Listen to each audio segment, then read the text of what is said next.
Right now you're listening to The Sound of Your Life, more specifically the OFM Business Hour. Now, yesterday on the show, we got into significant changes that have been proposed by Treasury alongside the South African Revenue Service to Section 20 of the Taxation Laws Amendment Bill, which are set to impact the corporate income tax rate and the limit to assessed losses. Now, this has a direct impact on your business, so it's quite an important conversation.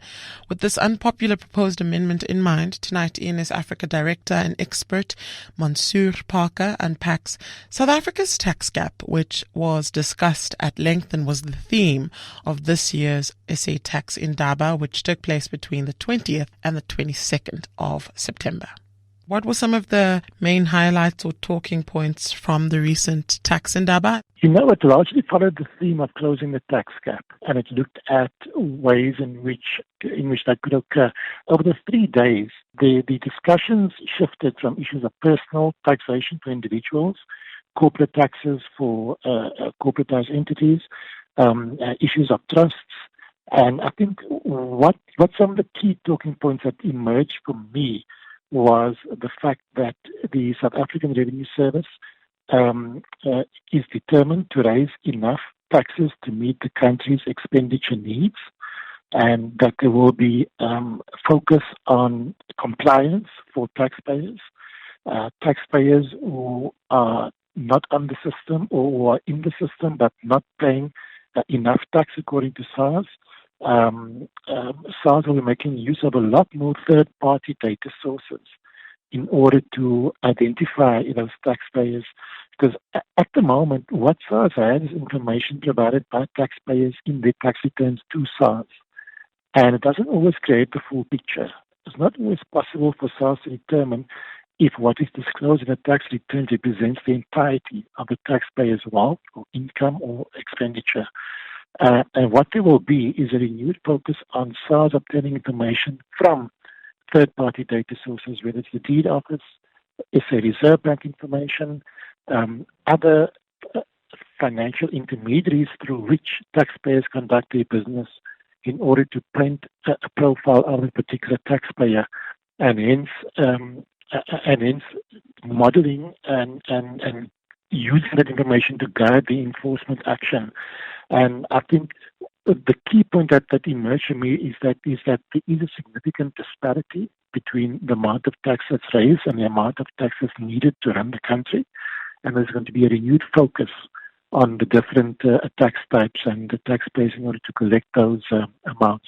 Some of the discussions were fairly technical on very particular issues such as taking over distressed companies.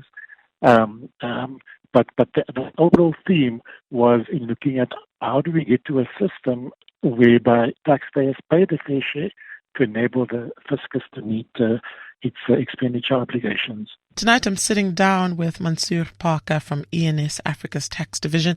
We are breaking down the country's tax gap. Mansoor, presently, where does South Africa's tax gap lie and why?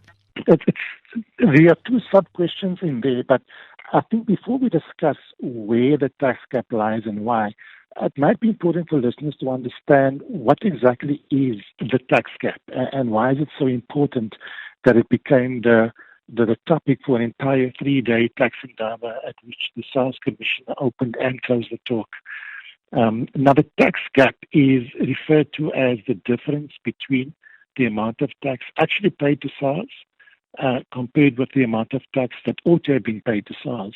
So it's really a comparison between the actual and the hypothetical. The actual amount of tax paid versus the hypothetical amount of tax that ought to have been paid.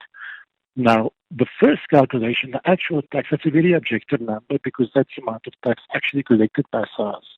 The second calculation is a bit more difficult because that requires an estimate to be made of how much tax SARS should actually have collected.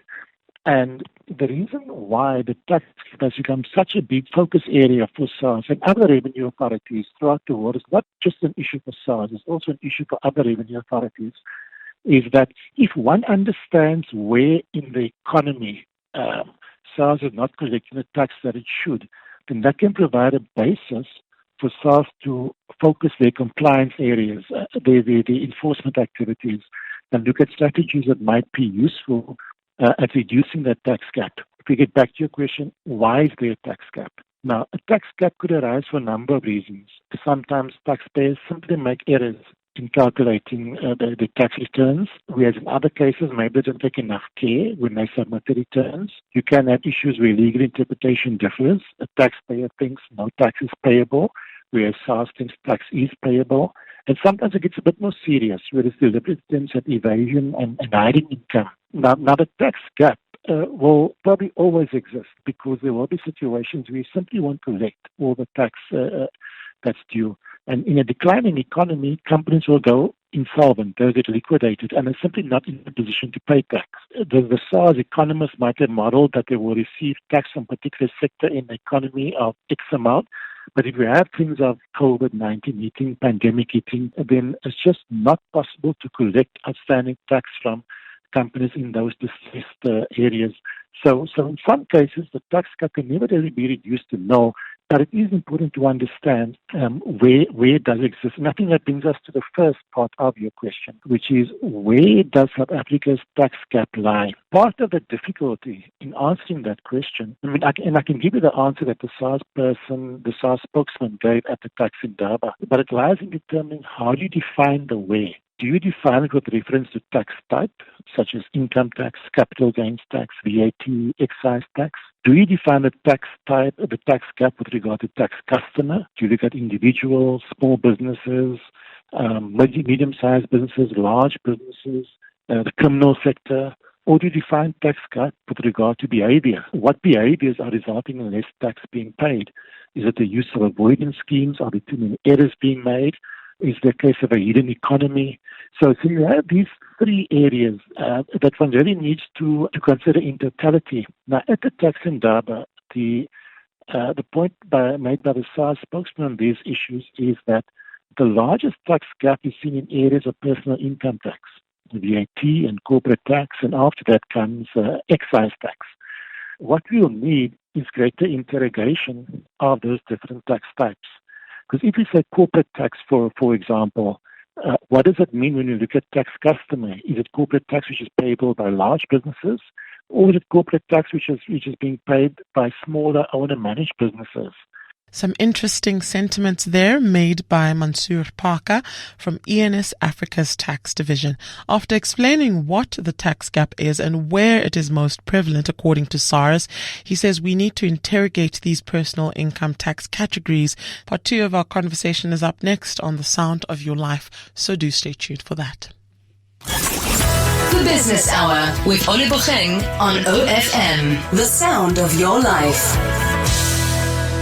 Welcome back to the OFM Business Hour on the Sound of Your Life. I'm Olebogeng Mots. Tonight I'm speaking to tax expert from ENS Africa, Mansoor Parker, regarding South Africa's tax gap.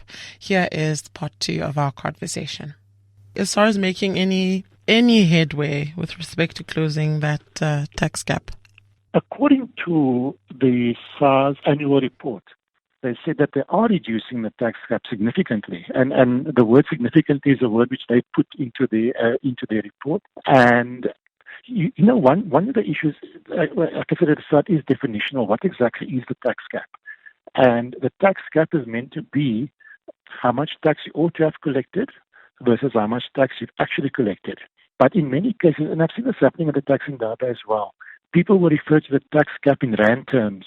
So they'll say the tax gap is 200 billion because we estimated in the February 2020 budget that we would collect X, but our actual taxes that we collected was 200 billion less, so therefore 200 billion is the tax gap. In some other discussions of the tax in Durban, they refer to the tax gap in percentage terms by saying it's a certain percentage of total revenue, and then they'd say it's 10 or 15%. And I think the reason why it's important to refer to it as a percentage rather than in rands is that over time it's easier to compare percentage tax gap compared to a rand tax gap.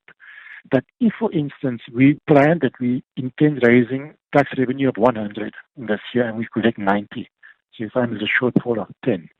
And next year, we intend raising tax revenue of 200 and we collect 180. So there's a tax gap of 20. Now, it might look as if we're not making headway, because in year one, the tax gap was 10, and in year two, the tax gap was 20. But if we look at it in percentage terms, in year one, the tax gap was 10%, and in year two, the tax gap has remained 10%. So if we look at the percentage-based tax gap analysis, that allows us to take into consideration things such as inflation, economic growth, changes to tax rates, and look at whether headway is being made. Now, according to the SARS annual report, they're quite confident that they have been making headway. And when asked or at least when he gave his speech at the tax in Durban, the SARS commissioner said there's a few areas that's enabling them to do this. The taxation of electronic services, taxing government suppliers, taxing South Africans with funds overseas, and enhancements of the SARS compliance program, getting more taxpayers to use digital platforms, and a number of other steps that they were taking to flush out areas of the economy where tax compliance is low. So it seems from a SARS point of view, they're optimistic that they are making progress in tackling the tax gap.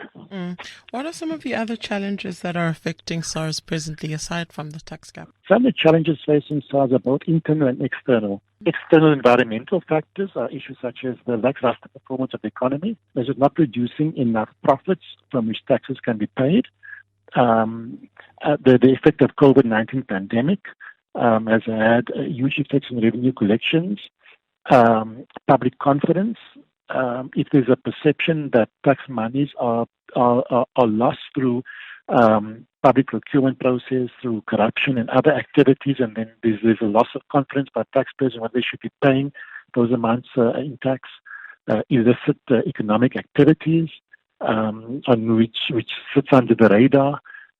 Emerging technologies, issues of blockchain and cryptocurrency, where sometimes people are engaging in these economic activities and they honestly think that it's sitting outside of the tax net, but they don't have to pay tax when they buy Bitcoin and they exchange Bitcoin for Ethereum. There were also issues that within SARS itself, it went through a period of decline when it went through its new operating model, and SARS, the new commission was appointed in order to examine issues within SARS. So it looks like on the internal side, those challenges have been dealt with. The large business center has been re-established. Some of the areas that were done away with the new operating model have been brought back in. Some of the external environmental factors are a bit harder for SARS, but not quite a nutshell, but those would be some of the challenges facing SARS. And that was Mansoor Parker from ENS Africa's Tax Division.